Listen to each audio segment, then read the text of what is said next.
It's the inner part that we keep hidden. Okay. Did anybody feel, and not that you had to, did anybody feel a sense of relief? Let me explain what I mean by that. So there are these things that are happening and I don't know why they're happening. And now you have a reason why they're happening and you can start to express them a little bit. Okay. And so there's almost a weight lifting. Did anybody feel that? Perhaps. If you didn't, that's okay. Yes, ma'am.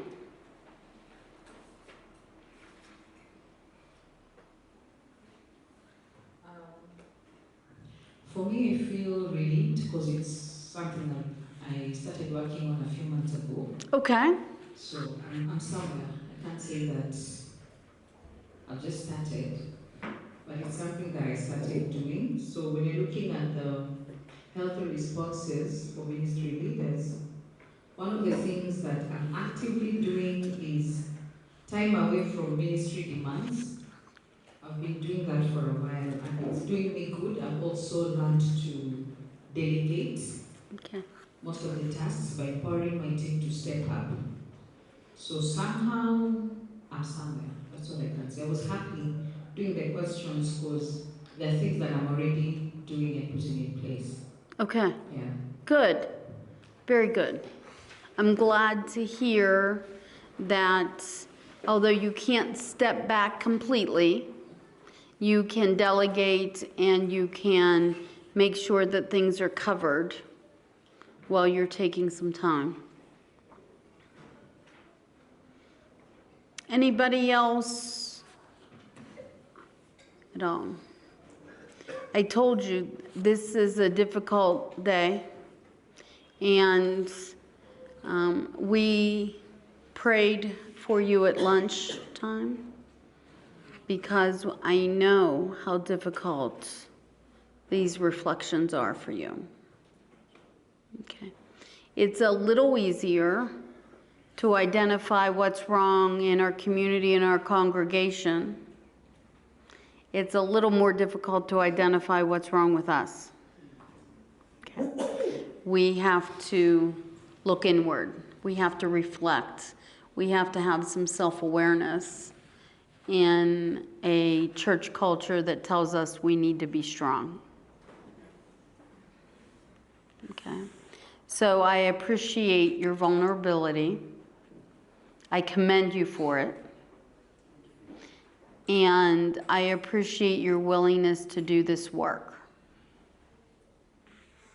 Okay. We're going to start with some group discussion. Okay.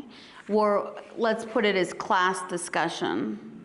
What are some common stressors in ministry?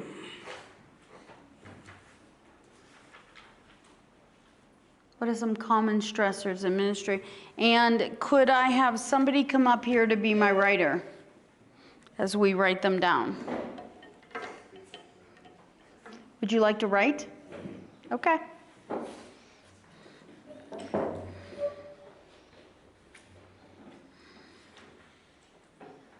Okay. These will be from, you don't have to worry about your book. It'll just be from the group telling me, so we're on the 6th page for this day, and we're at where it says group discussion. Students may discuss common stressors in ministry. So they're going to give you, This one. nope, down here. So they're going to give you don't have to write anything except what they tell you. They're your boss right now. Okay? Okay. So, what are some common stressors that you face? Yes? Financial need. Money. Oh, he has beautiful handwriting. I'm glad. Better than mine. Yell out. What other stressors? We have money. Lack of commitment. Lack of commitment. Can you repeat again, sorry? Lack of commitment. Lack of commitment. I know I speak funny, don't I?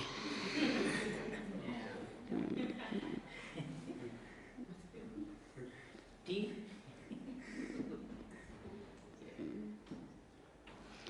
What else? People does not like prayer.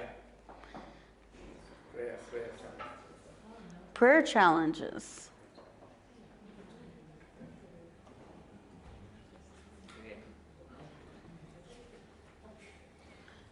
What else?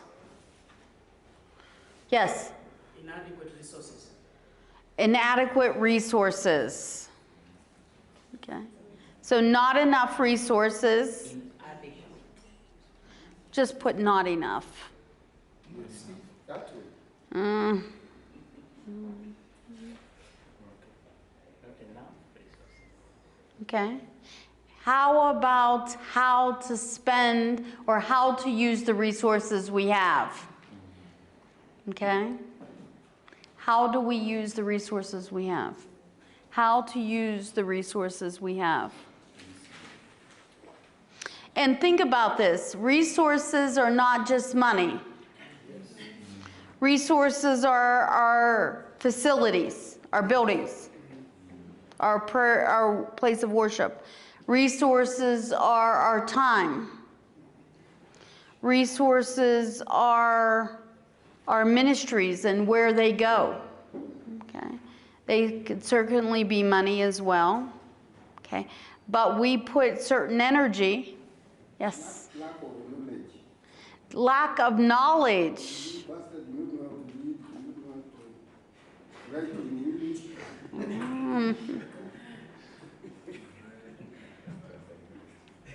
So we have a lack of knowledge. I certainly don't know Swahili. Okay, so my ability to communicate is limited, isn't it? Right? Yes. Okay, so I have a lack of knowledge when I'm trying to communicate this information to you. Okay. So I have a barrier that I'm unable to meet in my ministry. Right? What else? We have a problem dealing with the youths. Youth. Okay.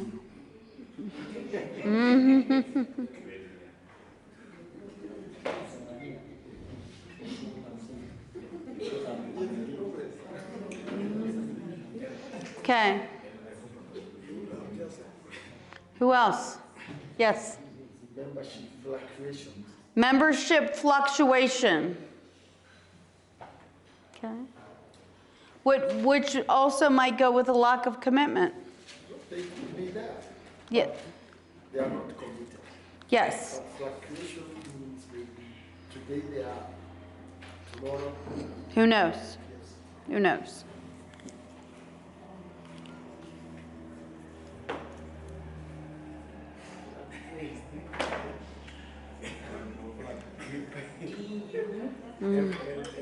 Fluctuation.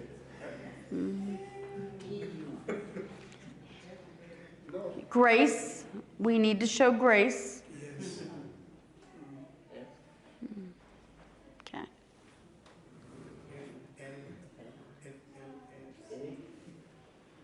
A. A.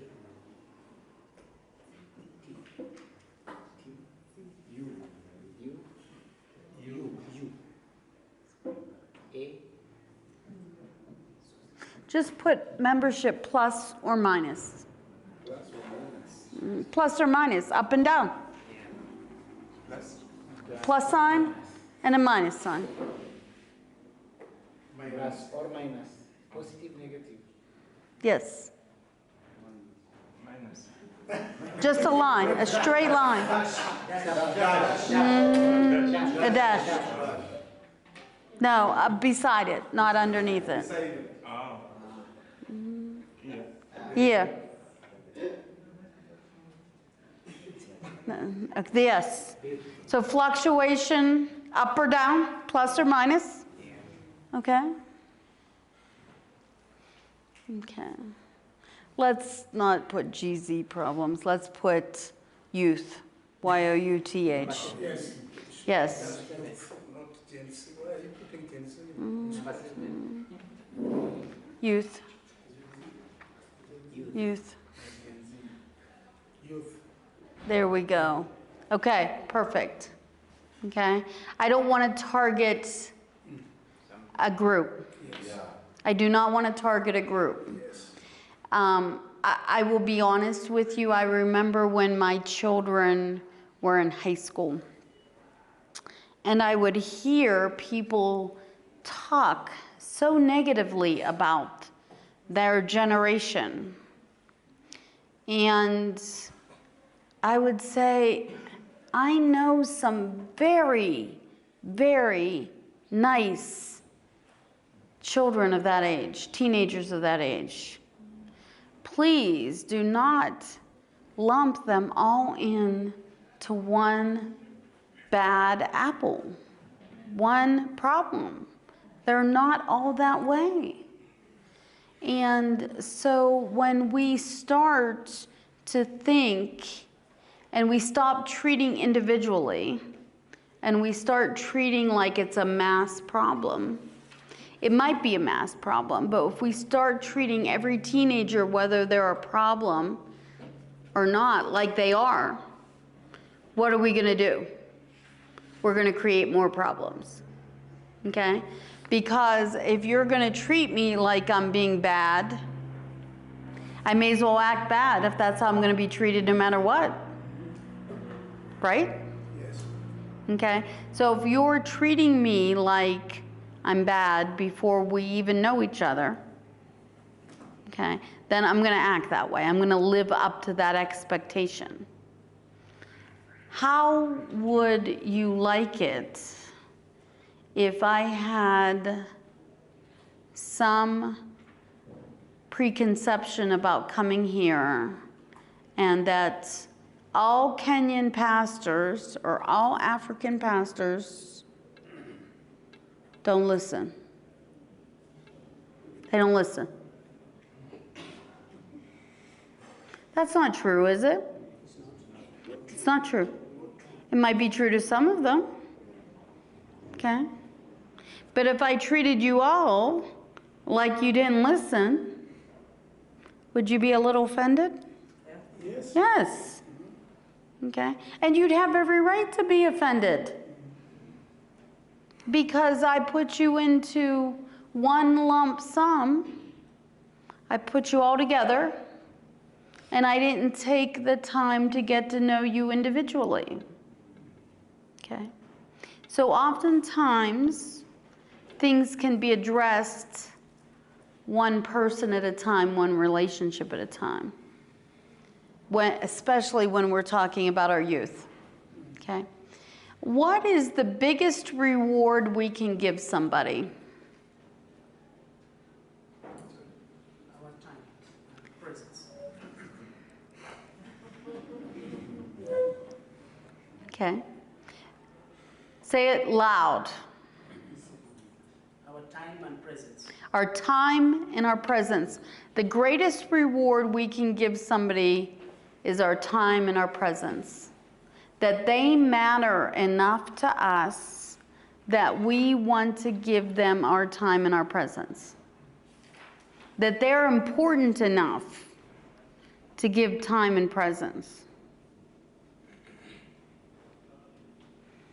I loved whenever I was in youth ministry when I was younger. Loved it. And I would spend an awful lot of time with those kids. Have you ever heard of the Boy Scouts? Yeah? Do you have Scouts here? Yes. Okay. So I had my own Boy Scout troop for 7 years. And I would take those boys camping every month. So I would spend an entire weekend with them every single month. And they would try my patience. But I love them. Okay, and I love spending time with them. And a lot of them would have been in trouble if not for spending time away, spending time with adults that wanted to spend time with them.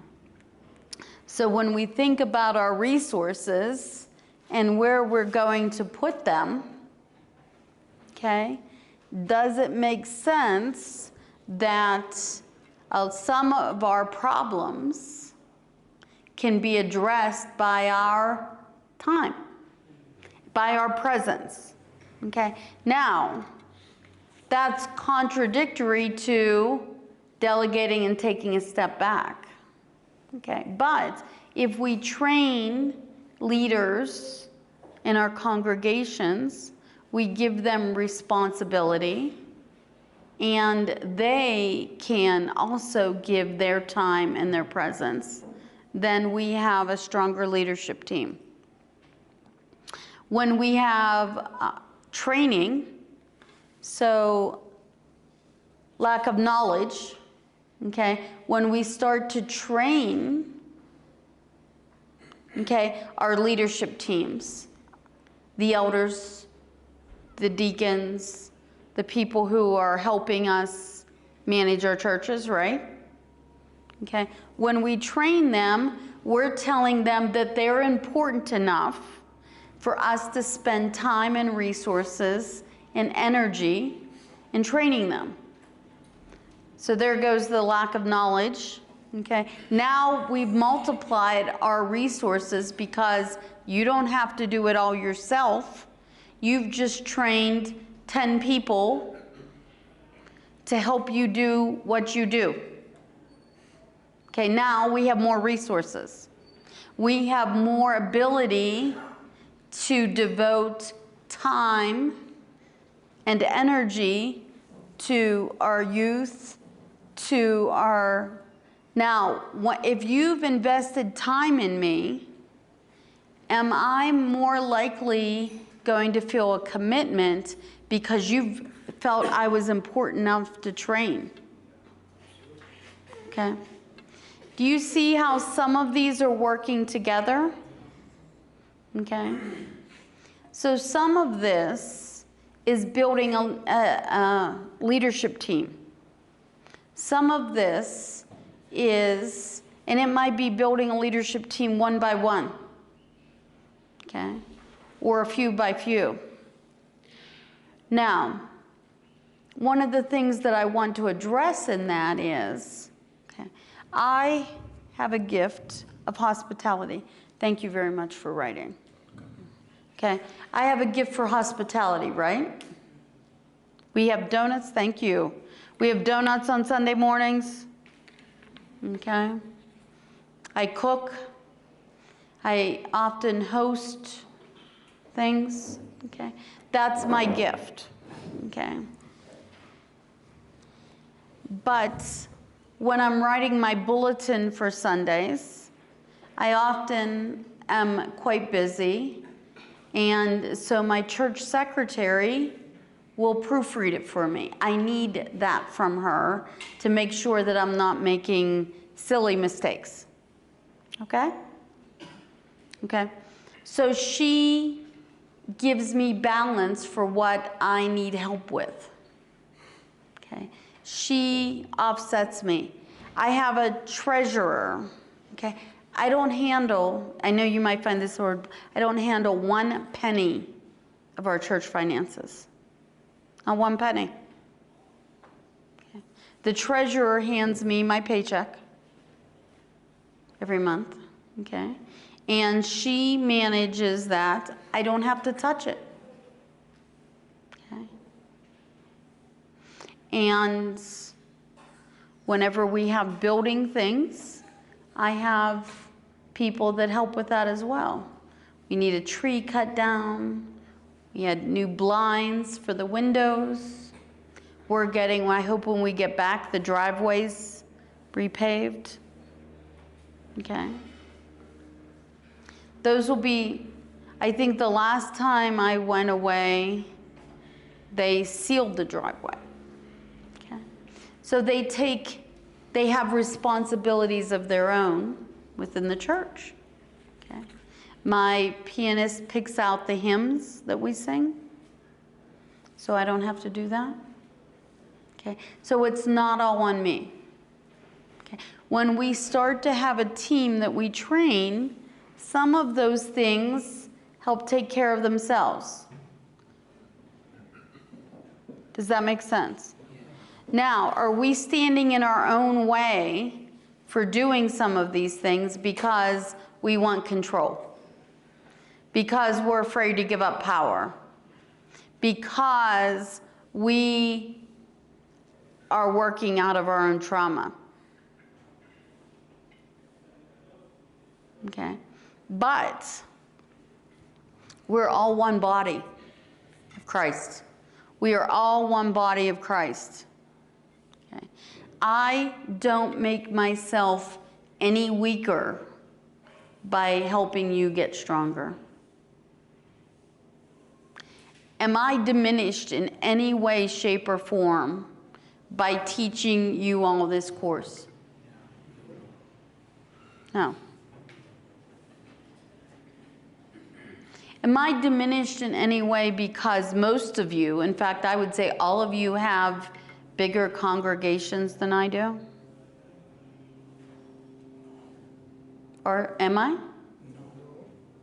Okay. Do you think less of me as a minister because I have a tiny, tiny congregation? Okay. It's not better, it's just different. I love my congregation and I'm called to serve them.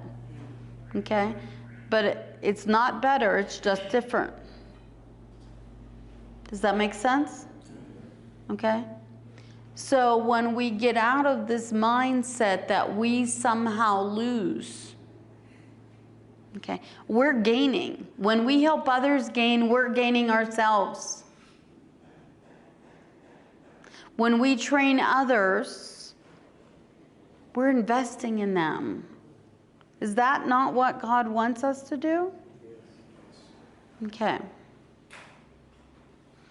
So, what are the challenges that you face in implementing some of this?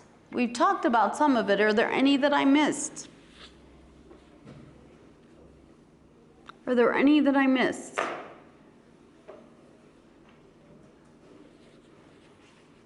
No? Yes?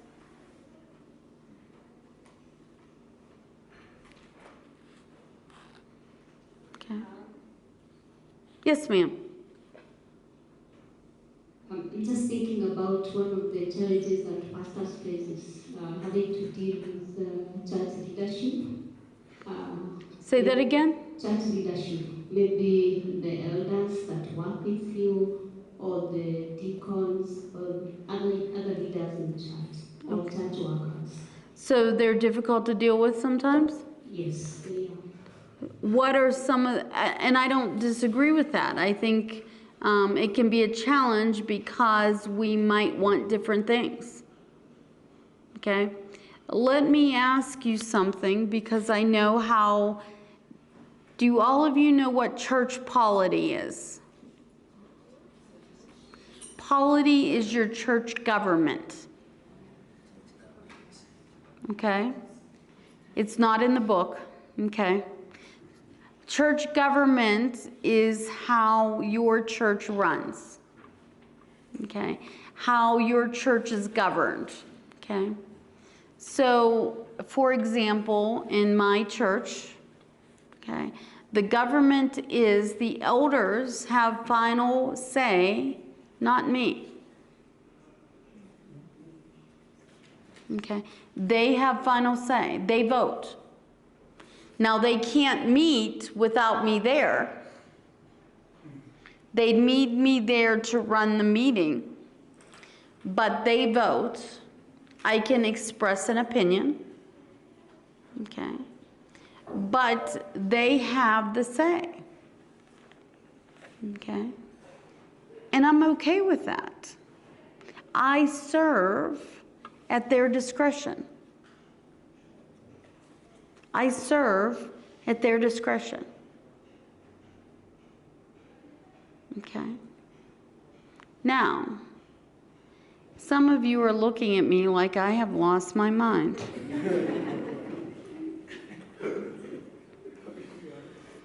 Okay?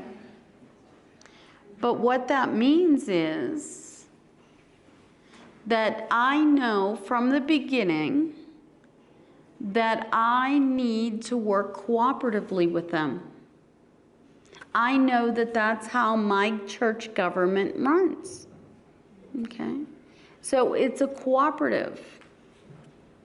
There are certain things that they can't do without me, and there are certain things I can't do without them.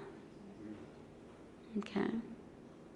So when I give that control up, when I don't think I need it, because I know I don't have it, okay, it actually makes my life a lot easier. Does that make sense? Okay, now, so how does your church run? Do you have a set government in place? And if you don't, maybe you should. Okay? Because that minimizes, I'm not saying it has to be mine. Okay? The church that Dr. Watt and I consult for has a group of council members. From within the council, they elect a president. They don't even need us to run the council. We don't have a vote on the council. We show up and we give advisement, but they have to vote. Okay? So ultimately, how they run their church is up to them. How, if they want their church to keep going, if they want their church to succeed, if they want their church to prosper, it's up to the decisions that they make. Okay? Now, we're there to serve. Don't get me wrong. And we give a lot of input, and it's often listened to. Okay? But we don't have the ultimate power or control over that. And they need to take some ownership in that. One of the things that I see with very new pastors is that they overcompensate for their congregations. So their congregation doesn't have to take any responsibility. Their congregation doesn't have to take any responsibility. Does that make sense? What happens if you have a child and they don't show up for school? They don't go to school. Okay. And you call the school and you make an excuse for them. Oh, they didn't feel good today. Or they didn't do their homework. And you do it for them. And then they turn it in.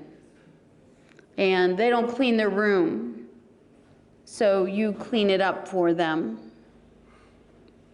Okay. Are they going to learn to take responsibility for themselves? No. Okay. So if your congregation has a lack of commitment and you keep doing for them,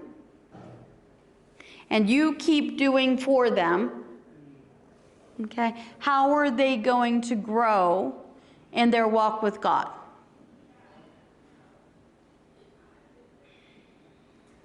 If you keep doing for them, how are they going to grow in their walk with God? They become retarded. They get retarded.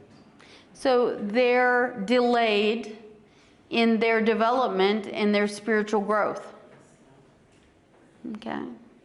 They don't, pastor's going to take care of that. Somebody else will do it. I don't need to worry about it. Okay.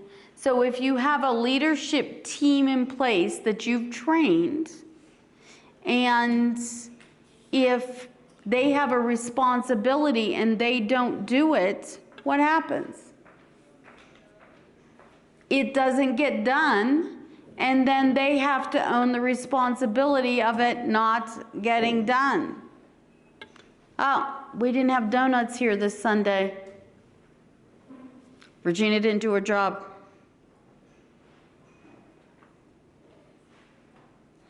Oh, we didn't have the hymns picked out. I guess we're not singing this week.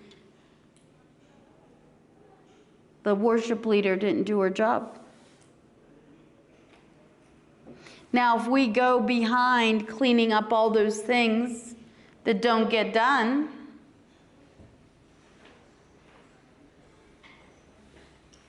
nobody's going to ever feel like they have to do their job.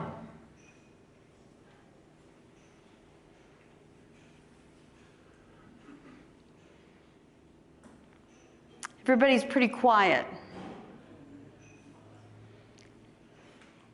Is that unease that I feel?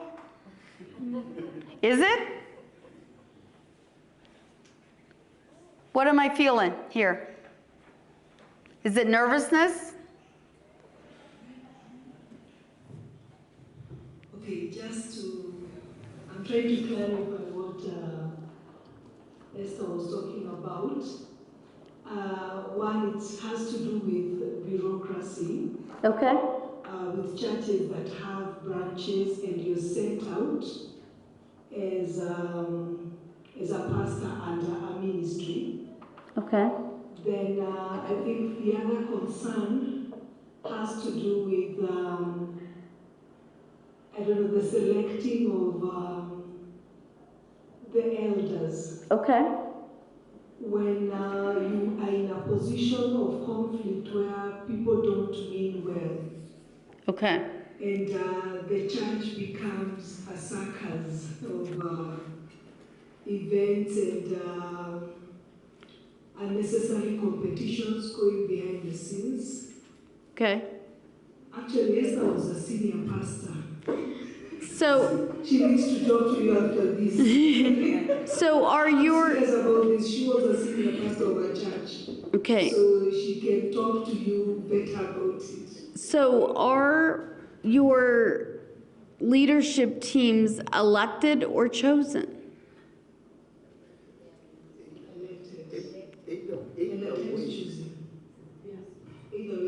Either Both. way, they can be selected based on vested interests. Okay. Okay. Yeah, because you can leave a potential leader, then you elect somebody who is a non-performer. Because maybe he's a relative or he has a financial control. Okay. So I'm not saying that those things don't happen in the United States. They happen. Okay. But you have a whole team in place to provide some checks and balances. Okay. So if I want financial control, okay, if I want financial control, then I'm going to have to donate. Okay, so if I want, and I'll just give you an example. If we just bought new blinds for the church, for the curtains, okay? If I wanted to decide specifically which blinds we picked, and I wanted to circumvent that decision making, which I didn't, but if I did, I would have had to financially put up all the money for the blinds myself and say, I donated these, this is what we're going to use. Okay, so when we have somebody who wants to take that level of ownership, we allow it. But if not, they can donate for a specific thing, but the group, the elders, the leaders, do not give up the power just because somebody donates. Does that make sense? Okay. So when you have some clear boundaries of who's in power, who isn't, okay, one of the benefits of me not knowing anything about our money is that I treat everyone the same no matter how much they donate, because I don't know how much they donate. Everybody gets fair and equal treatment because I don't have any idea. Doesn't matter to me. They're all my congregation members. Okay. So when we have these delegations, and I understand that some of the things that I'm saying will not work in your churches. I understand that. Okay. But I want you to start considering that when we allow all of these things and we don't have a very clear way to run things, and this may sound ridiculous, but we have an entire book about this thick on procedures and how things have to be done to eliminate some of these problems. Okay? I'm not saying that you have to create a book this thick. Okay? But if you get some procedures in place, this is how we do this, this is how we do this, okay, then what that allows you to do is when somebody comes to you, you can say, oh, this is our procedure for taking care of that.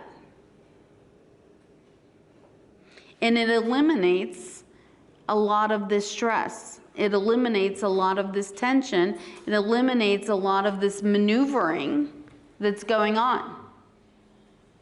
Is that making sense? Okay. Once again, I realize that that may not work in some of your congregations, but it sounds to me that a lot of your congregations are what's called congregationalist churches. Okay. So they're run by either the minister or the congregation as each congregation sees fit. Is that correct? Or as each church sees fit? Okay. How many of you as ministers feel like you have the deciding power? Any of you? None of you? None of you?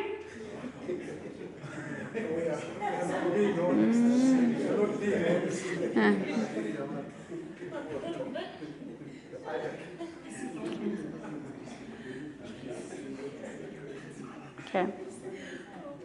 How many of you have a board that has a deciding power? We decide together. You decide together? Okay. Thank you. Thank you. Anybody else? Yes, ma'am. We have a board of leadership. And does every board vote have the same vote? They all count for the same board vote? So when you have a meeting, okay, do you have monthly meetings to decide what's going on with the church? Okay, and during those meetings, do you have an agenda? Okay, and for points on the agenda, do you vote for what's going to happen for your board? Voting no. We decide, everybody gives his opinion. Okay. So from the opinions, you now decide as a team what you are supposed to do, what's supposed to be done. What comes first, what goes like that. So what if there are 3 or 4 people on the board that have an opinion and the pastor doesn't like it? Is that opinion just ignored? It is not ignored, but it is discussed. Okay. Okay. I was in the ministry whereby we have that board, and then after board, whatever you're going to discuss, it's going to be wrapped away, but the pastor will decide. But because now the board is there, but he found that he will get some opinions from them. But after that, those opinion is not going to be wrapped away. But what, because there was something in the mind which had already decided. So your opinion, yes, will decide, will give some opinion, but at the end of the day, whatever you have said, the board will not be taken. But whatever is said, is the one you are going to follow. Okay, so if I'm understanding you correctly, and I'm going to be very blunt, so forgive me. So you have in your case, you had the pretense of a board. You had the pretense of a board of advisors. Okay. You had the pretense of getting input from them. Okay. And once in a while you probably listened. Okay. But if you had something in your mind, that was what it was going to be. Yeah, that's what's going to be. Does anybody... So I wonder what is the meaning of having that board, because they don't have enough. At the end of the day, their opinion is not going to be... Does anybody else agree with that? I don't know if it does with dictatorship or what. I think it's somehow... Does anybody else have a similar situation? You don't have to... It's recorded, so if you don't want to admit that, I get it. Okay? But we really have to consider, I think, seriously consider that if we have people in place, then I wouldn't have much of a commitment myself, okay, if I went to board meetings every month and every time I raised an opinion, I knew that it was going to be ignored. I wouldn't have much of a commitment if I knew that really what was going to happen in church depended on who was donating the most and what they said went. I wouldn't have much of a commitment if I knew that everything that I was doing was going to be undermined based on, dare I say, the fact that I was a woman. Okay.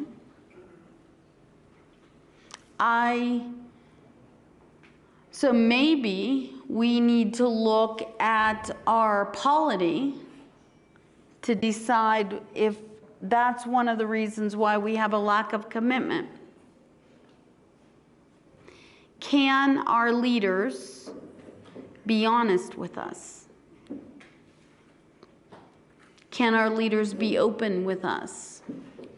Okay. Are they going to be shamed? Are they going to be called out in a sermon?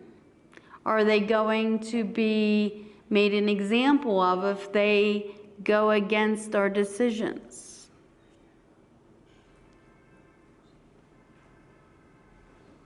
Yes, sir. Can you pass him back the microphone, please?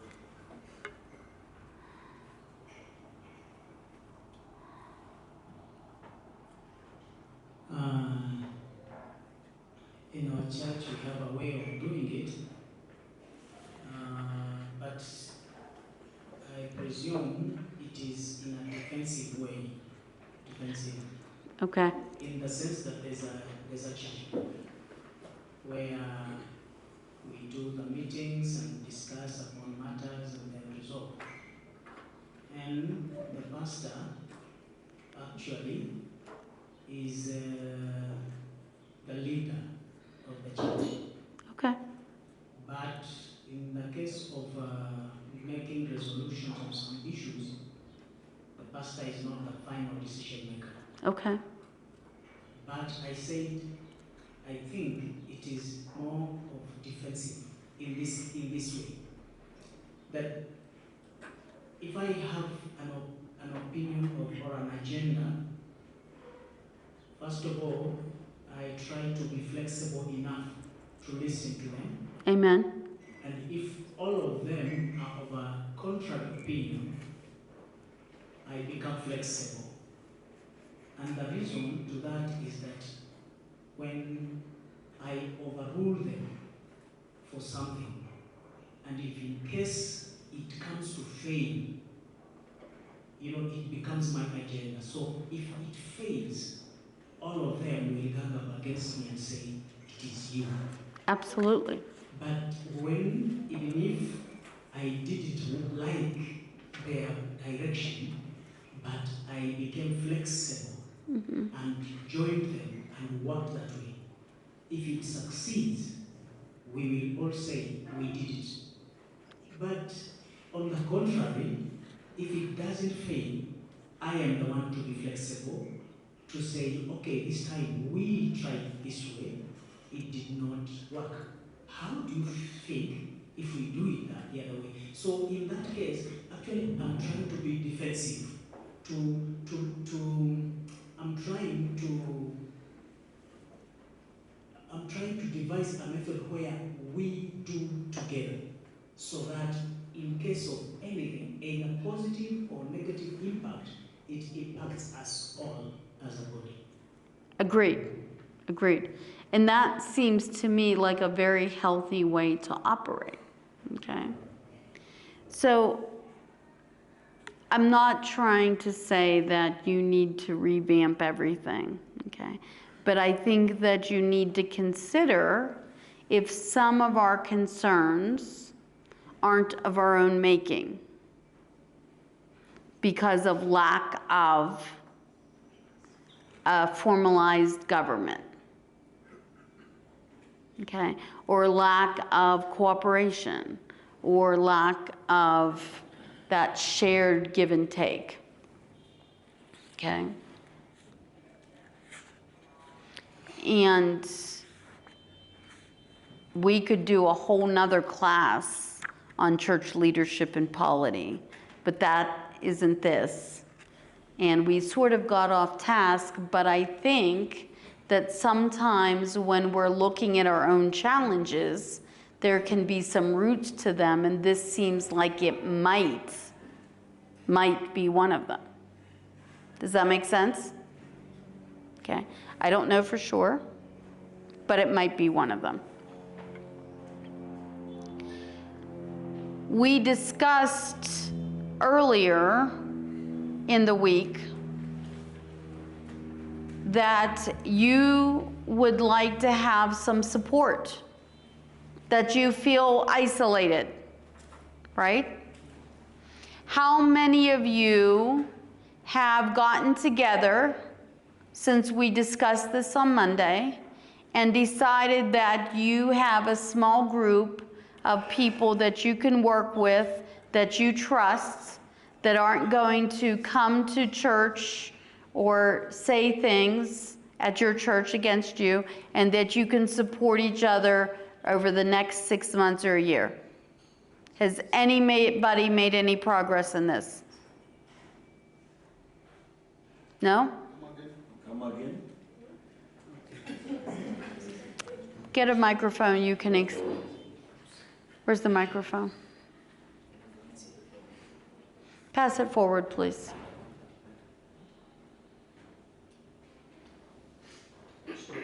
We didn't understand that question. Can you repeat it again? I will, okay? But pass it forward as well. At the beginning of the week, I challenged you. And I asked you if you had support systems. And most of you said that you felt isolated. Most of you said that you felt like you couldn't talk to other leaders in your church because it would be used against you. Okay? And I asked, okay, if there would be people that you would identify with in class, that you would be willing, that you trusted, that you would be willing to meet with once a month for the next 6 months to a year to continue this trauma work. Okay? And at that time, a few of you said that you would. A few of you seemed skeptical. Okay? And I'm asking for those of you who said that you would, have you followed through? Have you made any progress in forming a group?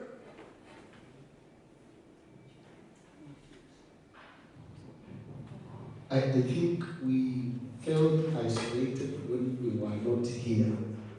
Now that we are here and we are like-minded, we have a wall where we can reach to each other and make sure that network helps each one of us. Like we have the second years, they have got their own wall.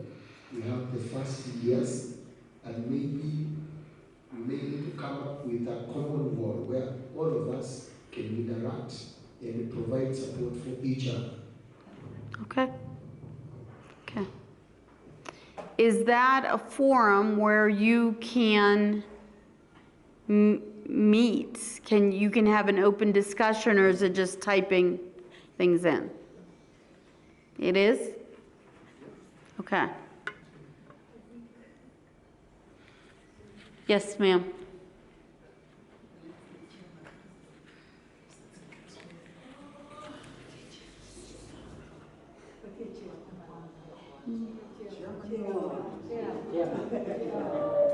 Thank you.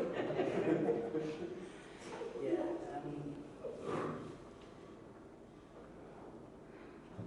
Thank you. I just wanted to say, I think we did it in our way because, for example, here at the school, we have we are 6 or 7 of us who reside here. This is our home. The students who come from afar, we are about 7 of us. Okay. And from, I think last night was the third day, where we decided to come together.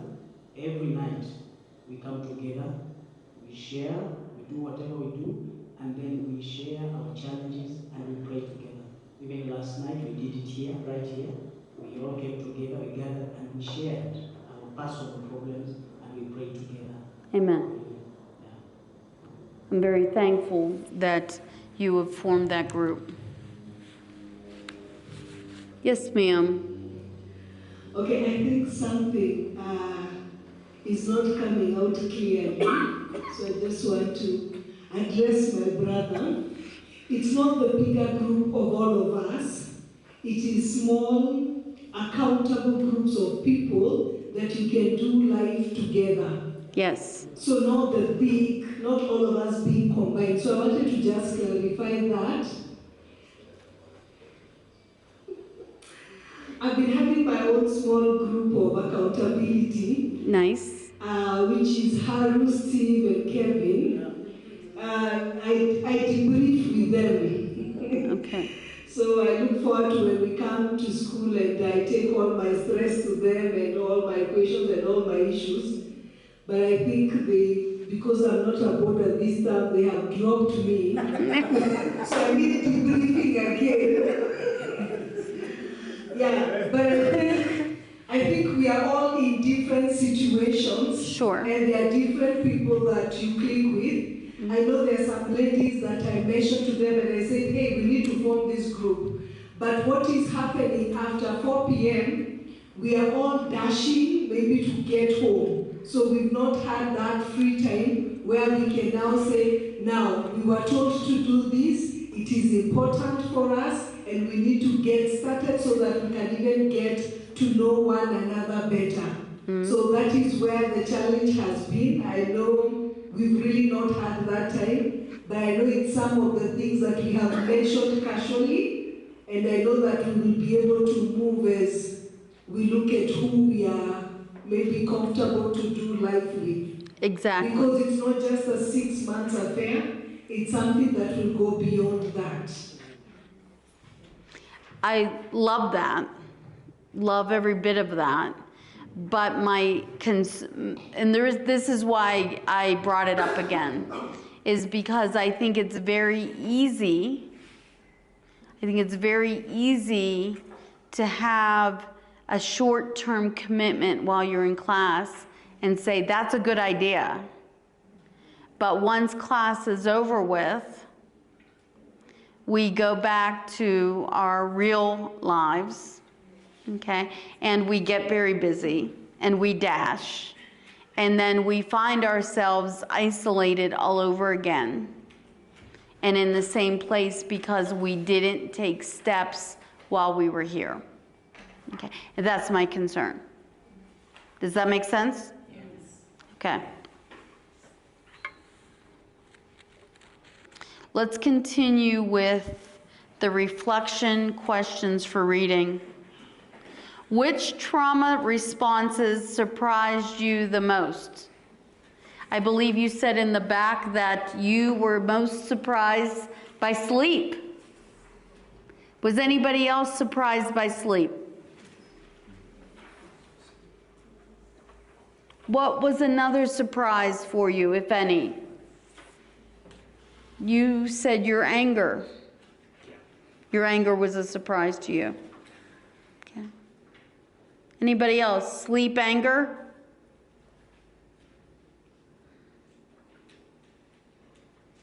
Nobody else? Those are often two big ones. We don't think about it.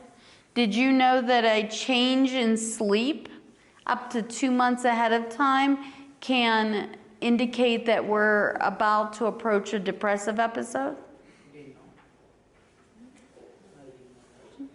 So if I have a client who doesn't have a significant amount of trauma, okay, and they report to me a sudden pattern change in their sleep, I will be looking for a depressive episode coming up. Okay, so sleep is very key to what is going on up here and through here. Okay, mentally and physically. Lack of sleep can take years off of your life. Years. So if you want to shorten your life, if you want to meet our Lord quicker, just don't get enough sleep. Okay. About nightmare, I thought it is a spiritual thing about nightmares, but I can realize it is also something about connected to trauma. Yes. Yes. Nightmares often reflect trauma. And you said that was a surprise to you. Okay. Any other ones? Why do so many of us, I'm including myself, why do we ignore our emotional exhaustion?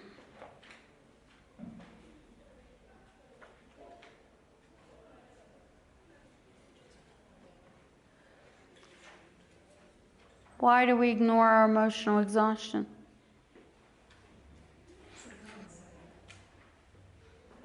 Is it because we didn't know it was emotional exhaustion? Yes? Okay. That is one reason. What's another reason why we ignore our emotional exhaustion? If we don't do it, nobody will. If we don't complete a task, we feel like nobody will. Okay?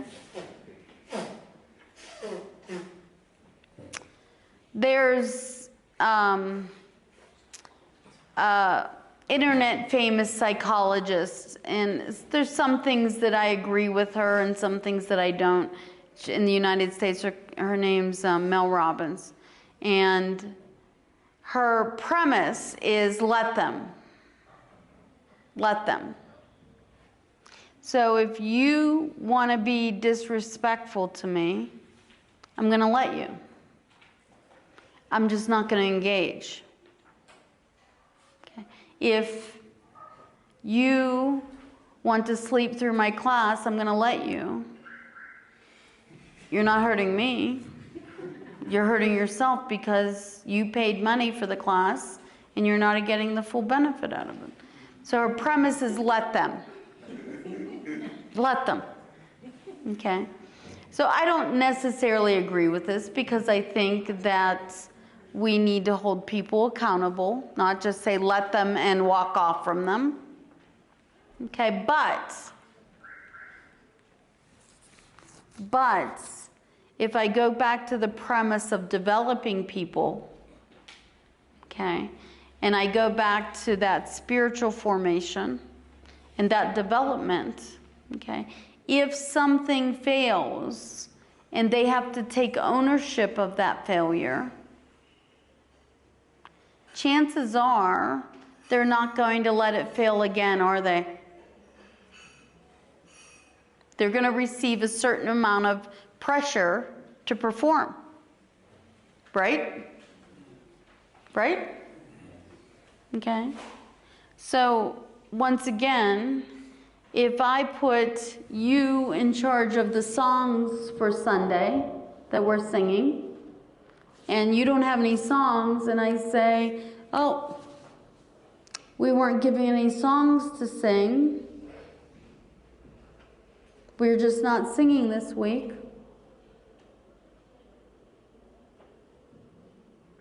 How many people are willing to do that?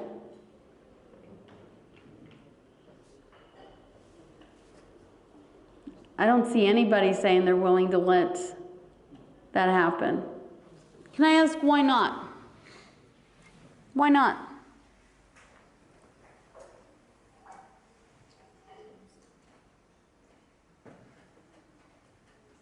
Why not?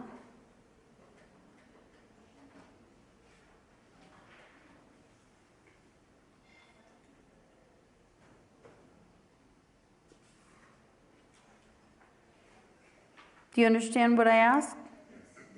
Yes? But why not? You might have an alternative. Go ahead. Because we have grown to know that there is never, nature allows no vacuum, so even in church there should not be a vacuum. Just feel that There should not be a vacuum, you should just fill the place. Wow. That's an awful lot of pressure. That's an awful lot of pressure. Does everybody feel that way?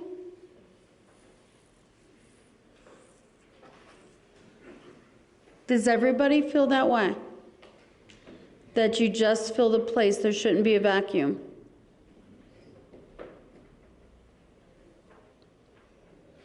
So that means no matter what place is empty, you have the responsibility of filling it.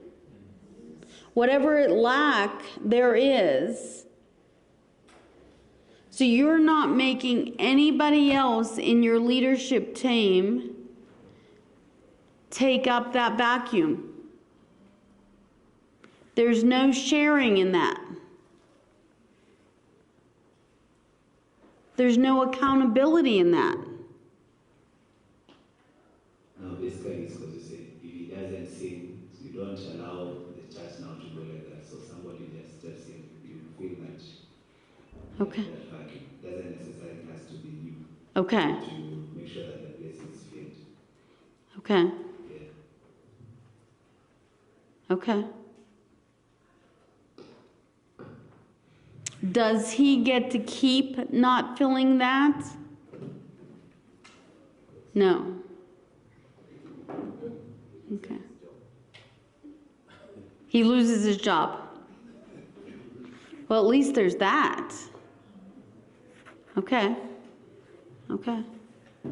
It still feels like that's a lot of last minute responsibility for people. Is it? Wow. I would find that very difficult. I would find that very difficult. I empathize. It's a lot of pressure. It's a lot of pressure. God bless you.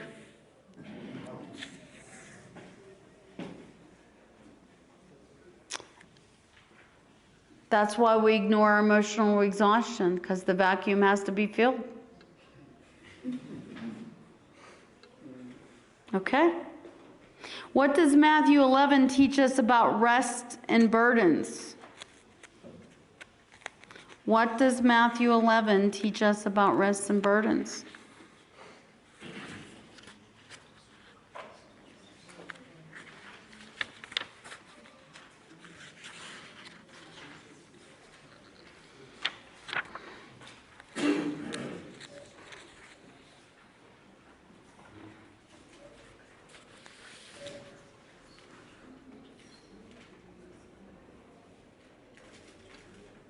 Back on page 4.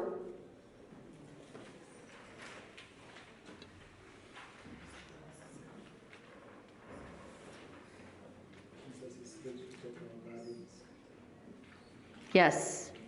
Yes. Jesus says, "Come to me, all you that are weary and are carrying heavy burdens, and I will give you rest." We need to allow that to happen. Okay.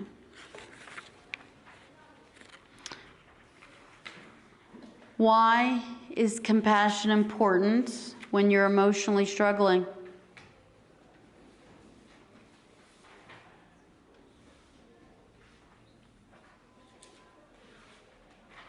Does it help if you're just telling somebody that they're sinning? This helps them, you to identify with them, that you are not condemning them. Yes. You're not condemning them. You're walking with them. Okay. Let's move to the afternoon session. We're a little behind today because of chapel. When I designed this, I didn't realize we would have chapel. Okay. One of the first needs after trauma is safety. What? Can we say something about number 5? We can. How can churches better support exhausted leaders? How can churches better support exhausted leaders? Okay. So, I'm going to go back to our list. Okay. We can better support exhausted leaders by not making them fill the vacuum. Okay? And us not needing to feel like we need to fill the vacuum. Okay? If we train a team and we put them in place, we have to trust that they're going to do their job. Okay? And if they fail, at times we have to let them fail. I will often tell people, if you show me somebody who's never failed, I'll show you somebody who's never trying. Okay. Do you need me to say that again? If you show me somebody who has never failed, I will show you somebody who's never tried. Because we all fail. We all fail. Okay? We all come up short. Okay? And how do we learn? By our failures, not necessarily by our successes. Okay? We learn how we can do something better.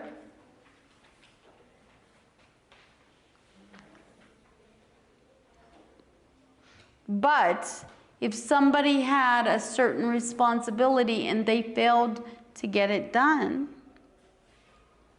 Everybody knew it was their responsibility. Okay. Now, I'm not talking about they had a family emergency and they needed some help. I'm not talking about, okay, something happened and they just weren't, and they never reached out. I'm talking about they just let it drop. They didn't communicate, they didn't do it, they didn't talk about doing it, they just didn't do it, period. Okay? And we know people like that, right? Yeah, I'll do that. And then they completely forget that they volunteered. Okay? There needs to be some accountability held for those people. Okay? I think that's how, and when we change sort of how we decision make and things like that, and we fine tune those things, that makes, who's ever heard of, I'm forgetting his name. Is Ben back there?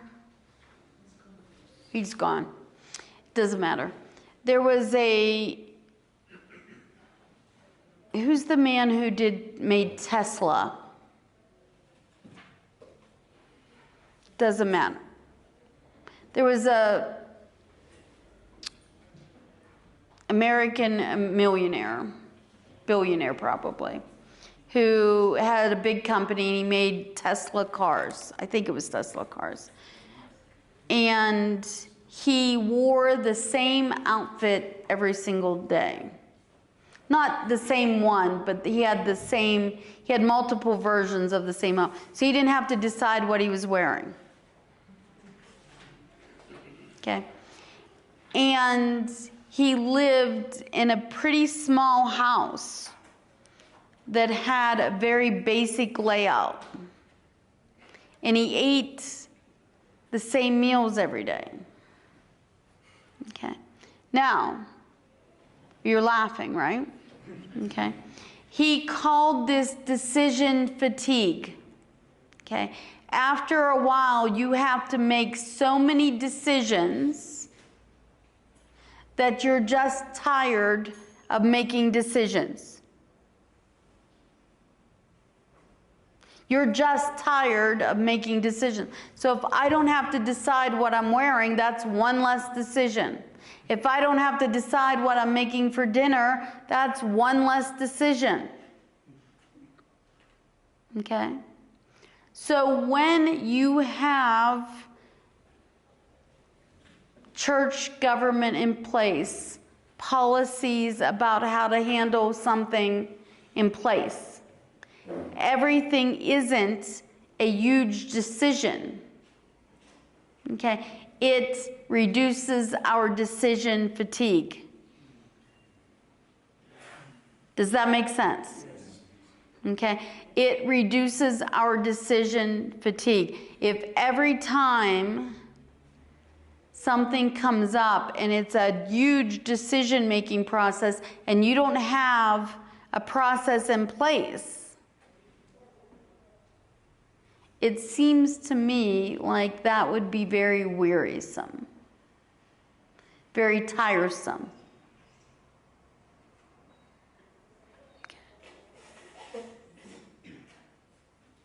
Am I making sense? Can we talk of... Yes, we can talk of whatever you want. Smart goals? Smart goals. Absolutely. Who's ever heard of SMART goals? Yeah.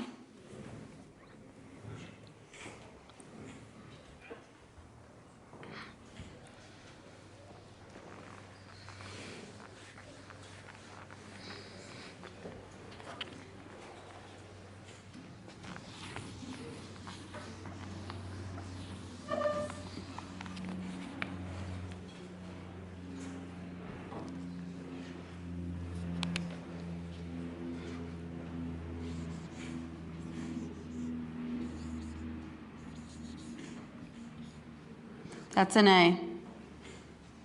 Okay. SMART goals are specific. They're measurable.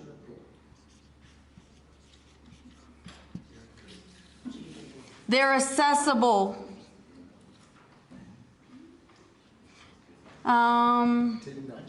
Attainable. See what happens whenever you test me?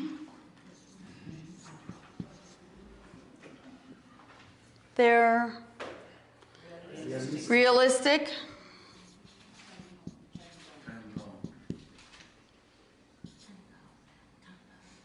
And time sensitive.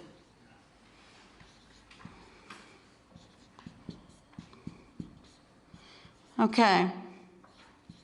So in terms of mental health,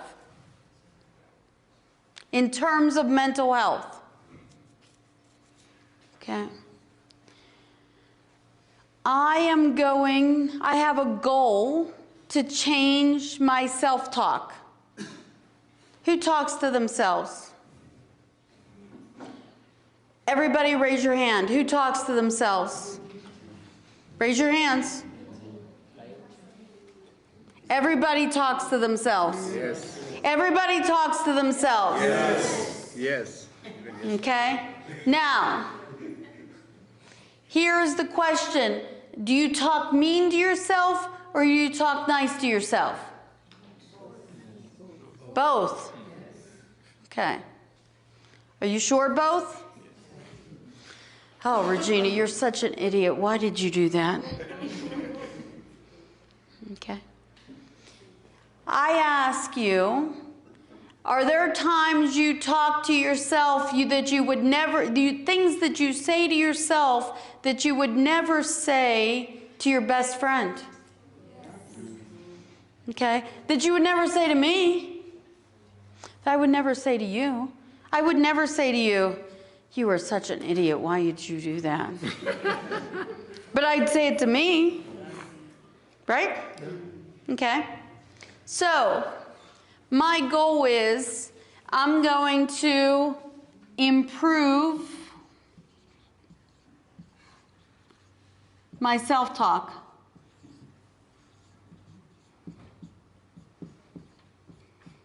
Now, how do I make this specific? Okay? Improve my self-talk by identifying 3 times a day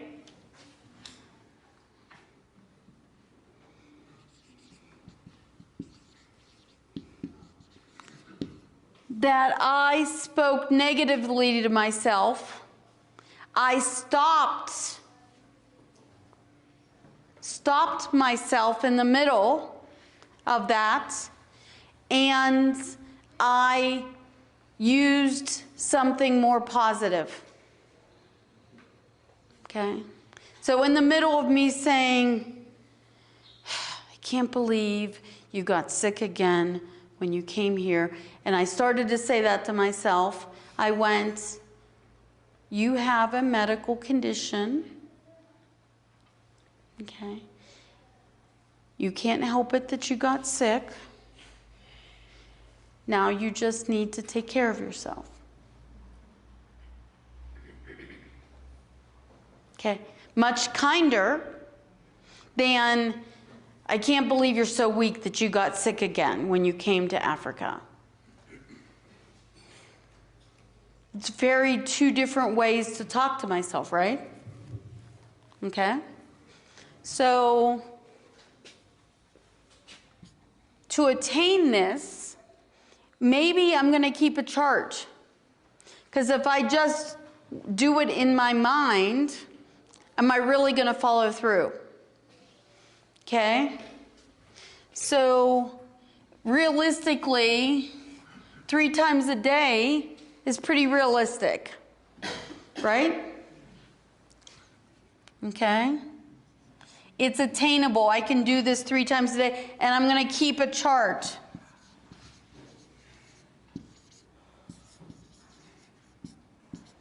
And I'm going to measure myself for 3 weeks.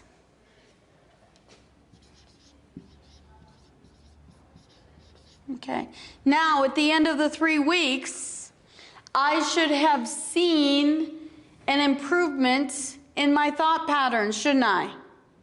Because I've been practicing this.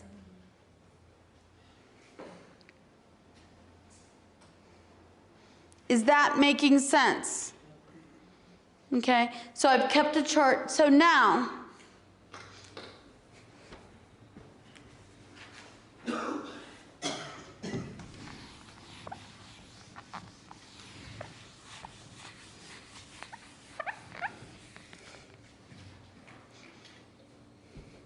I want to improve my sleep.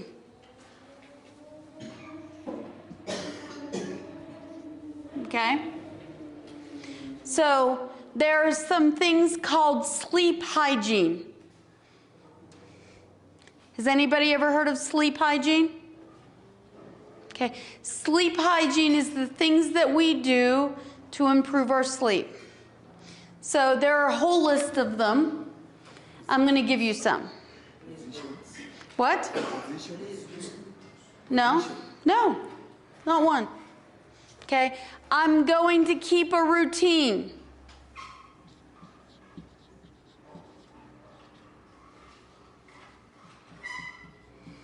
Okay. Meaning that I am only going to go to bed and wake up at the same time every day. Okay? I'm not going to stay up late watching the soccer game on TV. Okay? I'm going to keep a routine. It's Saturday morning. I'm not going to sleep in. Okay? I'm not going to take a nap. Okay? I'm going to wake up and I'm going to go to bed at the same time every day. No naps. Okay? Unless I'm sick, of course. Okay? I'm going to get off of my phone and turn off the TV at least 2 hours before bed. No screen time. Huh? Oh, you're laughing at me. You're laughing at me. Okay? So, what wakes us up in the morning? Sunlight. What does screen time simulate? Sunlight. So, does screen time at night before bed wake us up and stimulate us or get us ready to go to bed? It stimulates us. So no screen time.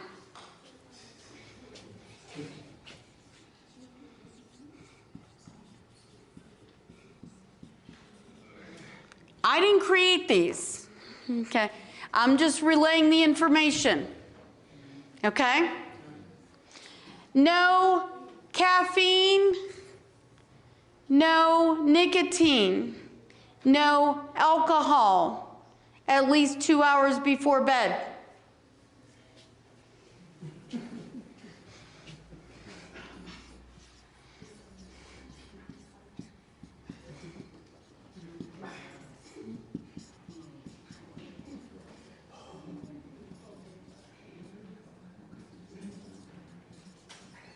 Why? Caffeine and nicotine are stimulants. Alcohol is a depressant, and it will help you fall asleep, but it will not help you stay asleep. Okay. All three of them interfere with our sleep patterns. Okay. I want to exercise.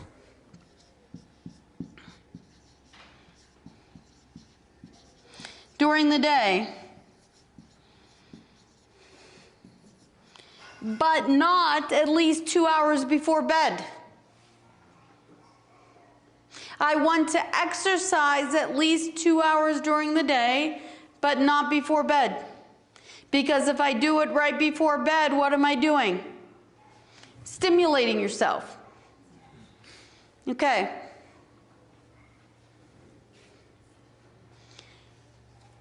I want to relax. I want to have a bedtime routine.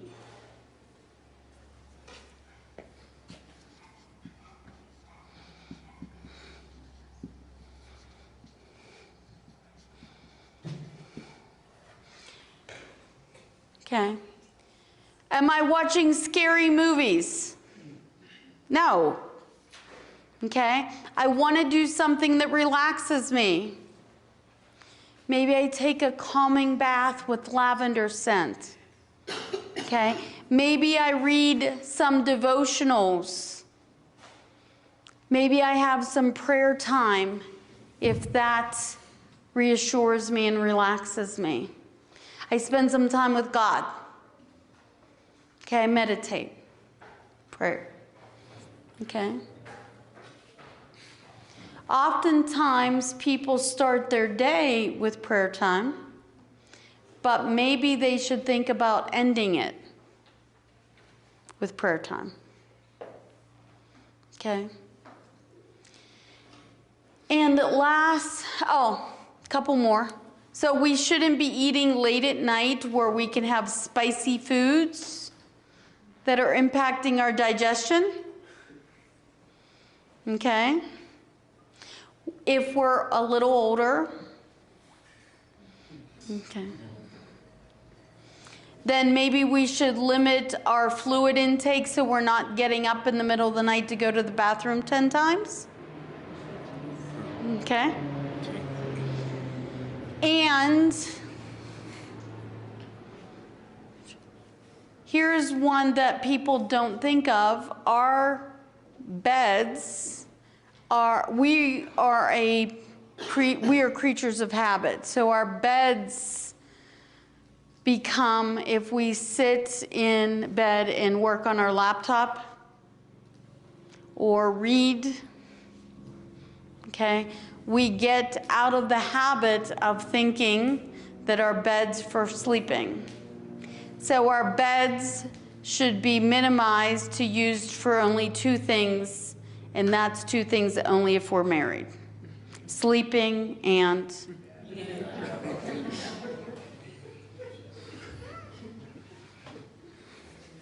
I'm just being honest. Yes. It's true, right? It's true. Why not? Why not? Why not? So, I've gotten a lot of chuckles, right? A lot of, yeah, I'm not doing that. Okay? That's fine. I didn't tell you you had to. Right? But you asked about sleep. So I gave you the information that I had. Okay? It's up to you whether you choose to use it or not. Right? Okay? So the question is, how bad do you want it? How bad do you want better sleep? I've struggled with sleep issues for probably at least 12 years, maybe longer. So it doesn't come out easy. It doesn't work out easy, at least not for me. So I was averaging about 4 hours a night. Do you know how bad that is? About 4 hours a night. I average now, after 12 years of working at this, 6.5. 6.5. Okay. But I was extremely intentional. And sometimes it took 5 or 10 or 15 minutes at a time. Sometimes I would have some setbacks. Okay? But I kept working at it because I knew it was important for my physical health, and I continue to keep working at it. Does that make sense? Okay. So I'm just giving you information. Okay. How you use it is up to you. And that's how we take the pressure off. Okay. I can't take, as a therapist, as a minister, as an instructor, I can't follow you home and make sure that you put your phone down 2 hours before you go to bed, like I'm your mom, and turn the TV off for you. Right? Right? Okay. You have to own that. Discipline. You have to own it. Okay. So when we're thinking about our goals, we have to be very specific. I'm going to not take any naps unless I am sick. I'm not going to take any naps for the next 2 weeks. Let me add to this, and I think I told you this, that we have 3 kinds of sleep, right? REM sleep, deep sleep, and light sleep, which transitions us. So if you're taking a nap, you're not getting into a REM sleep or deep sleep cycle, and you're getting what is called junk sleep. Okay? Junk sleep. So you're not tired, but you're not rested. You're not tired, but you're not rested.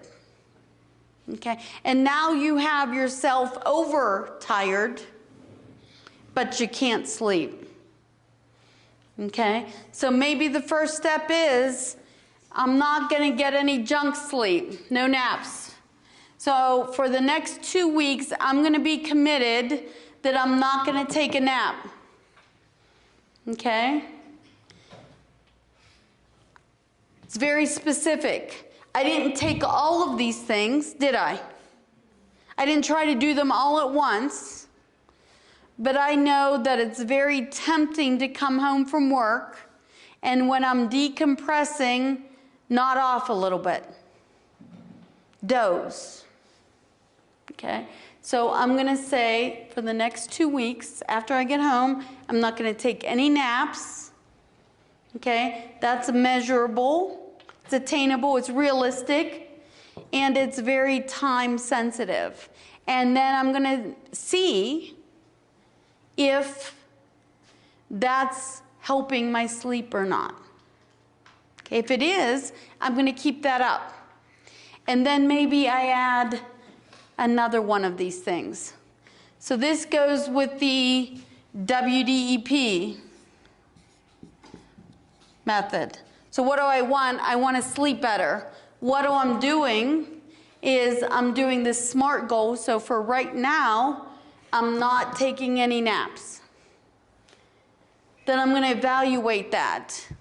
Did I see a difference at the end of the 2 weeks? And then I'm going to come up with a plan for the next thing that I'm going to do that's a SMART goal.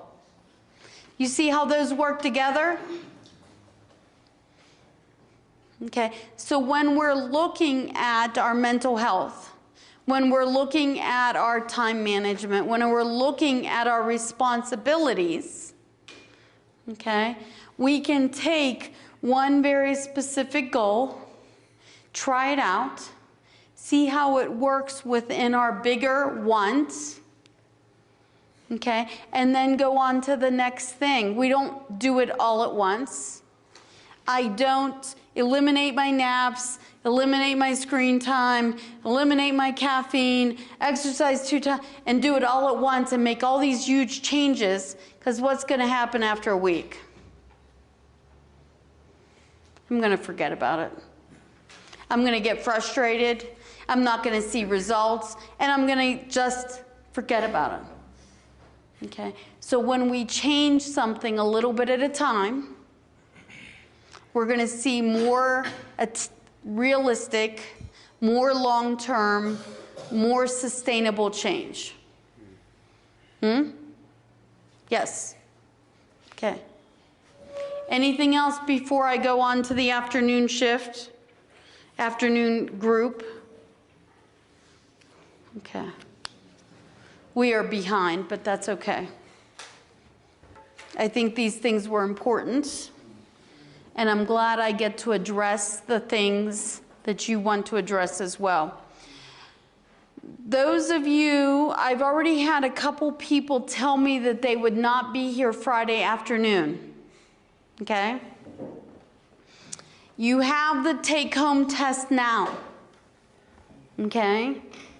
So if you're not going to be here Friday or Friday afternoon, make sure that you have the take-home test given to me before you leave.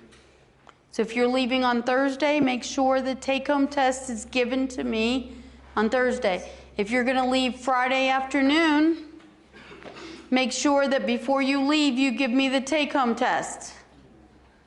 Okay? Not next week, I won't be here. Okay? Don't email it to me, I'm going to be traveling. Okay? It has to be here before you leave. Before Friday at 4. Okay? You've had all week. Okay? So make sure that you're not leaving that to the last minute. Let me start with the afternoon session. One of the first needs after trauma is safety. People who are overwhelmed emotionally often cannot immediately process deep conversations. They cannot endure spiritual teaching. They certainly cannot endure correction. They're not able to problem solve. They can't do any of this deeper thinking that we were just discussing. Before any healing conversations need to happen, the body and the mind need help becoming calmer and more stable. This is called stabilization. Stabilization helps people feel safer. It helps them regain emotional control. It helps them reconnect with the present moment. It helps them reduce panic. And it helps calm their nervous systems. You are not expected to be, God bless you, professional therapists. However, you can learn simple and compassionate ways to help people feel safe, heard, calm, and supported during these moments. Okay. When we experience trauma, we feel unsafe. We feel powerless. We feel overwhelmed. We feel fearful. And we often feel emotionally disconnected.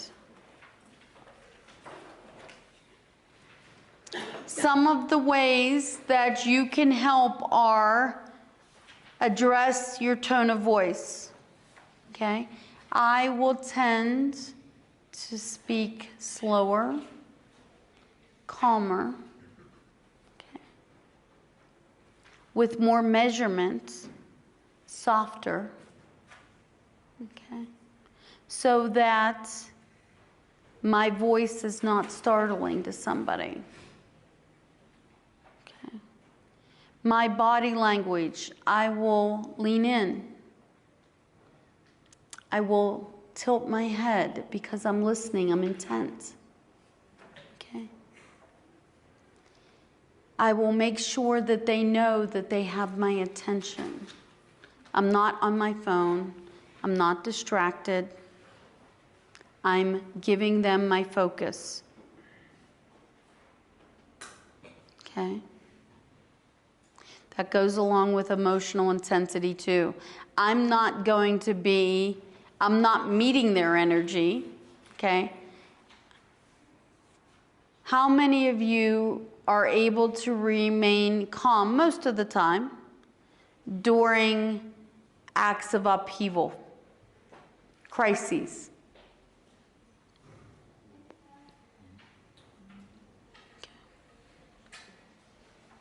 Good for you guys. Good for you guys. When we're able to do that, when we're able to face somebody screaming, somebody yelling, somebody crying, somebody collapsing. And we're able to say, oh, can you get them this? We need a glass of water. Can we, okay? We can address those things and we can be calm about it. We're not panicking, okay? That's a wonderful tool because our levels of calmness help bring them down and help stabilize them, okay? So we talked about this earlier. We need to allow people to speak without interruption, without correcting them, without shaming them, and without giving immediate solutions. Men. I'm chuckling whenever I say that. But in American culture, men often feel like the best thing that they can do is give a solution and then it's good. Okay. And this is not a time to give a solution and for something to just be good. Okay? Sometimes the most healing words are, I'm listening. That sounds really painful. You're not alone.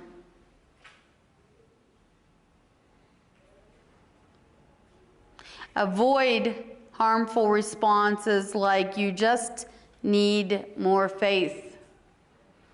Everything happens for a reason. You should be over this by now. Pray harder. These statements may unintentionally increase shame or emotional distress. Trauma can make people feel emotionally trapped in the moment. So PTSD survivors, victims, often relive those moments of trauma over and over again as if they were there. Not like a bad memory, but as if they were there and the trauma were happening all over again. Okay? Jesus and compassionate presence. And Jesus is always the calm in the face of distress, is he not? Okay. In Mark chapter 4, verses 35 through 41, the disciples are terrified during a storm. You know this passage, don't you? They cry out, "Teacher, do you not care that we are perishing?" Now, there is a storm, but they've automatically taken to that, not there's a storm, that they're automatically dying. They're automatically dying. Okay? Jesus recognizes their fear. He remains calm, and he brings peace in the chaos. Now, I'm not saying that you need to develop the ability to stop storms from happening. Not the weather ones.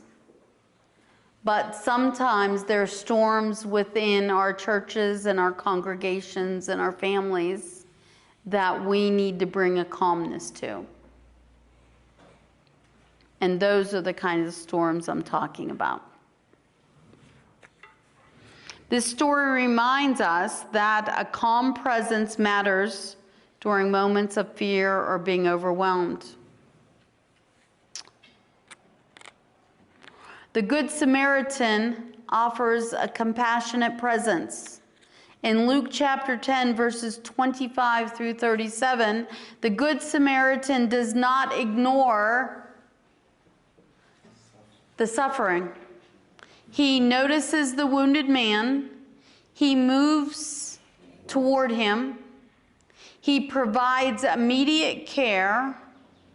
And then notice, he doesn't stay, but he helps ensure that there's ongoing support. So he doesn't feel the need to stay there and nurse the person himself, but he refers them to somebody who can give that ongoing support, right?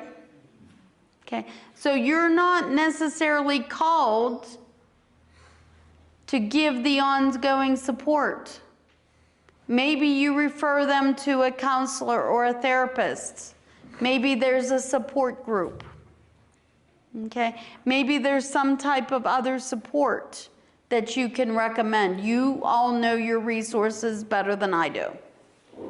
Okay, but they refer it. He refers it. The Good Samaritan says, here's the support. Okay? He doesn't stay and do it himself. Here's the support. Okay.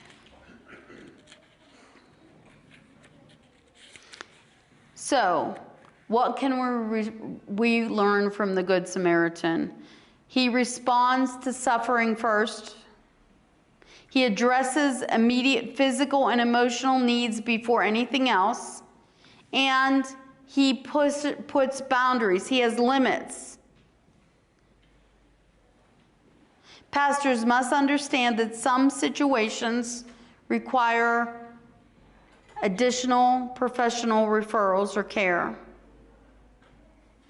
and that they need help because they cannot help every single person on a long-term basis out of their emotional distress. We can provide that immediate care. We can make referrals. Okay. Now, this is where we need to let people take ownership as well. Okay. Now, I gave you all the stuff to sleep better, right? Okay. Can I make sure you do it? No. Okay. So you can give the person who is suffering, you can give them this immediate care. You can make a referral. You can supply them with the resources. It is then up to them. You can even help to take away some of the barriers. Okay? So if it's a financial barrier and the church can meet it, maybe you help. If it's a transportation barrier, maybe you can get somebody in the congregation to help with transportation. Okay? If it's a children's barrier, maybe we can find somebody to help watch the child while they go get help. Okay? But after that, it's up to the person whether or not they engage, is it not? It is. And that's where we need to know. Helping has limits. We can ask for additional help and ask people to also be responsible. So let's go back to stabilization. Stabilization helps a person feel calmer, feel safer, appear and feel more emotionally regulated, and more connected to the present moment. Okay. Our supporting them does not erase or reduce the trauma, but people who can decompress this way, who can process immediately after trauma like this, with someone who is allowing them to talk about it and listening to them, not judging them, have a reduced chance of PTSD. They might have some trauma symptoms, but they will have a reduced chance of having PTSD where they have these ongoing reliving moments. Okay? Does that make sense? Okay.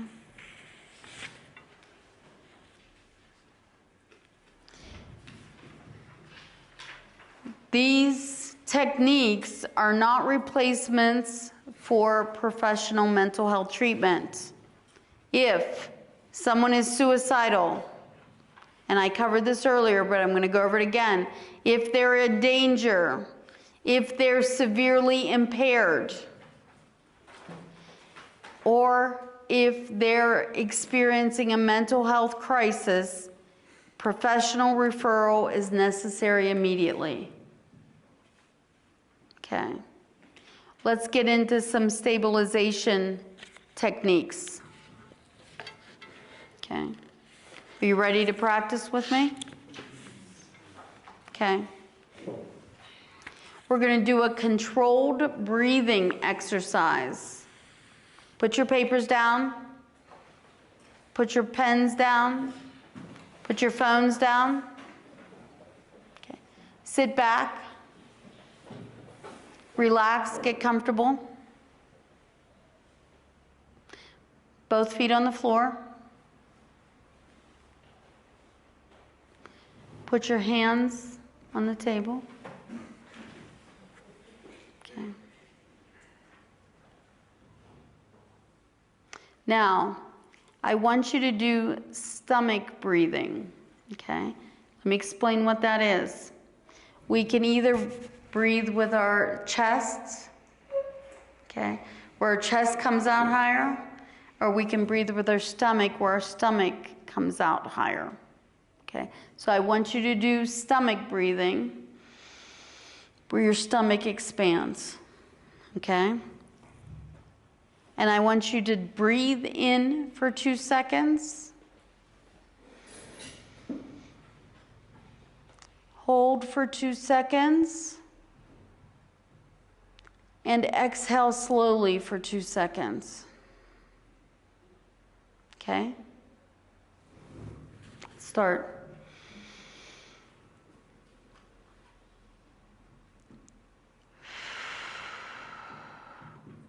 Inhale. Hold. Exhale.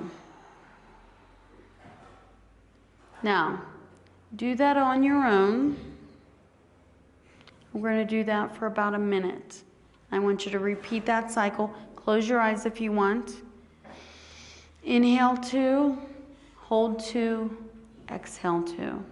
And repeat that cycle. Just do it for a minute.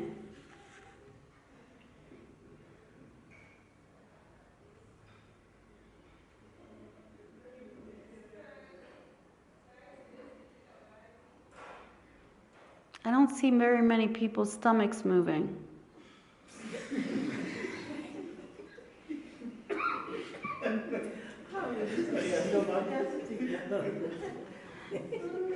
But you're supposed to be stomach breathing. I want to see you breathing. I want you deep breaths. Start again. I want to see those stomachs moving.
How many of you found it hard to not think of a million other things?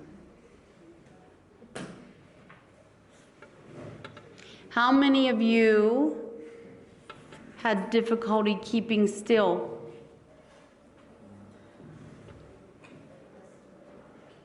Okay. How many of you felt silly?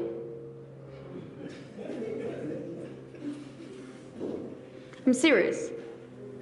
I had one client that I literally worked on this with her for 5 weeks, and she wouldn't practice it because she said she felt silly.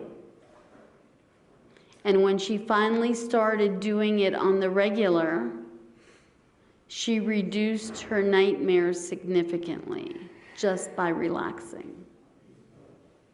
Okay. Practice it. Practice it. Okay.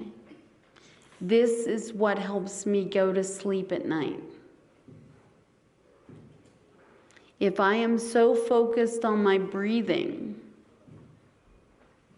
if I am so focused and intent in counting on my breathing, it relaxes me enough to fall asleep. Okay? I want you to practice this. Okay. Here's another one for you. Grounding helps people connect with the present moment. Okay. I want you to,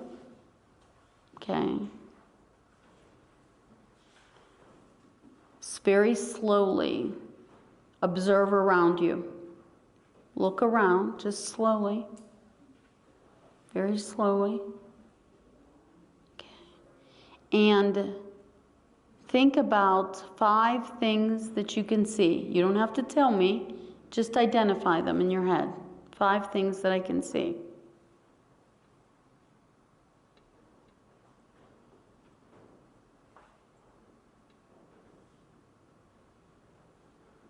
Now, think about 4 things that you can touch. Right in front of you, 4 things that you can touch. You can even reach out if you want. Okay. Now, identify 3 things that you can hear.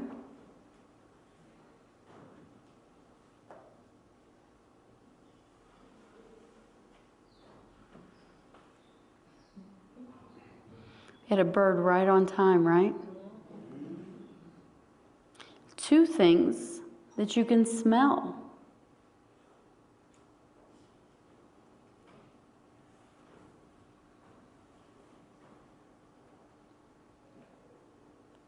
Now 1 thing that you can taste.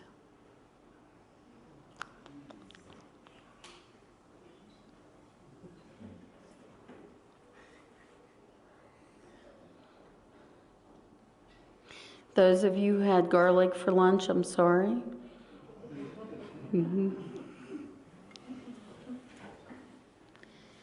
Now, this may seem silly, okay? But what it does is if a person is what's called disassociating, so they're having this sort of out-of-body experience because the trauma that they've experienced is too painful. They're emotionally dysregulated.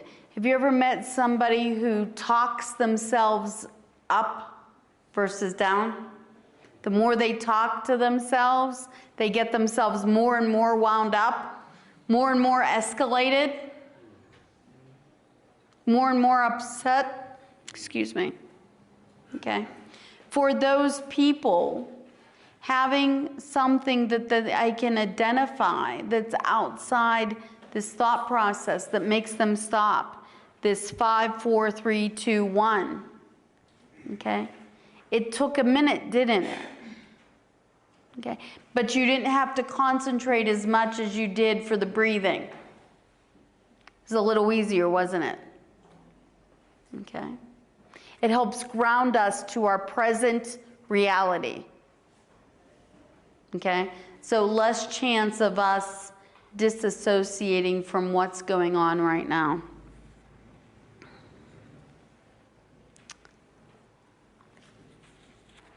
Now, this is one of my favorites. This is a guided imagery technique.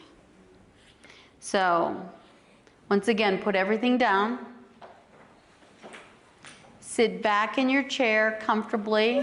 I don't care where you place your hands. Close your eyes. Take gentle breaths. And imagine a stream.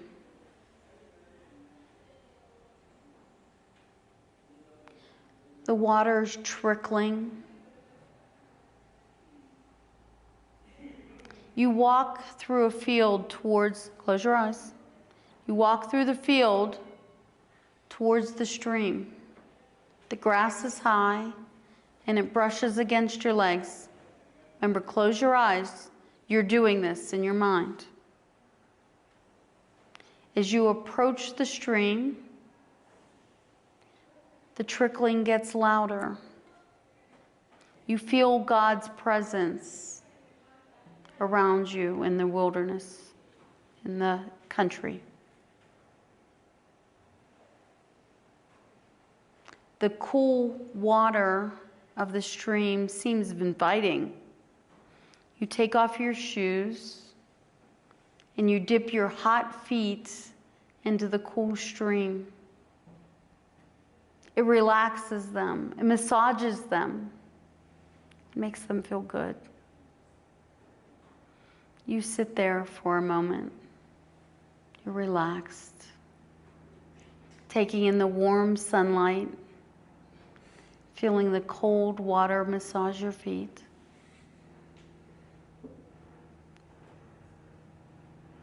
You can feel God all around you. You enjoy it. You're breathing evenly. And when you feel completely relaxed, you open your eyes. You take your feet out of the stream. Put your shoes back on. And you walk slowly back through the meadow. You notice the wildlife. A rabbit, a groundhog scurrying through the field. It makes you smile. And when you're ready, open your eyes and rejoin us in the classroom.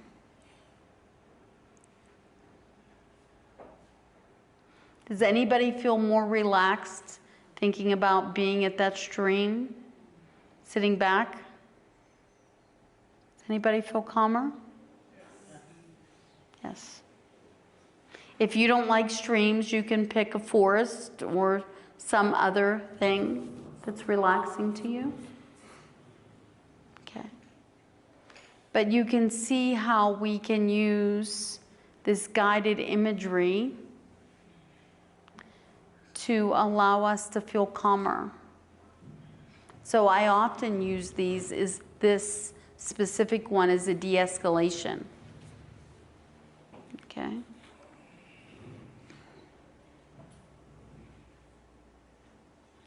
Guided imagery helps reduce stress and emotional tension. Some trauma survivors may struggle with a visualization, and we shouldn't force people to do this. Okay? Number 4, this is a progressive muscle technique. How many people feel aches and pains in their body from tension? Okay. This is a technique, and this is where we're going to end today after this technique. Okay? So once again, put everything down. Sit back. Okay? And I want you to tighten the muscles in your hands for 5 seconds. Now, slowly release and let them unwind.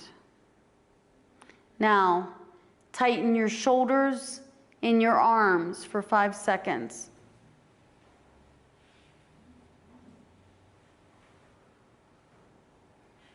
Now, let go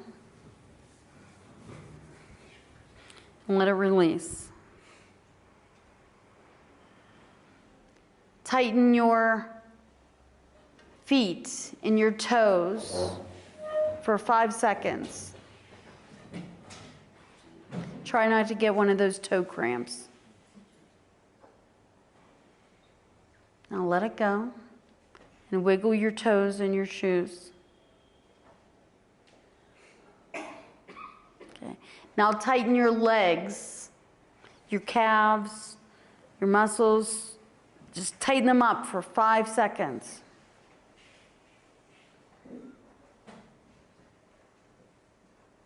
Let them go.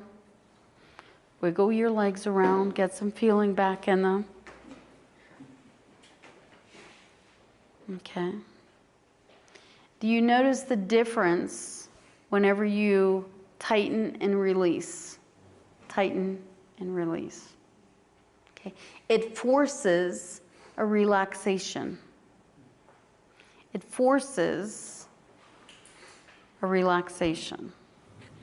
Okay?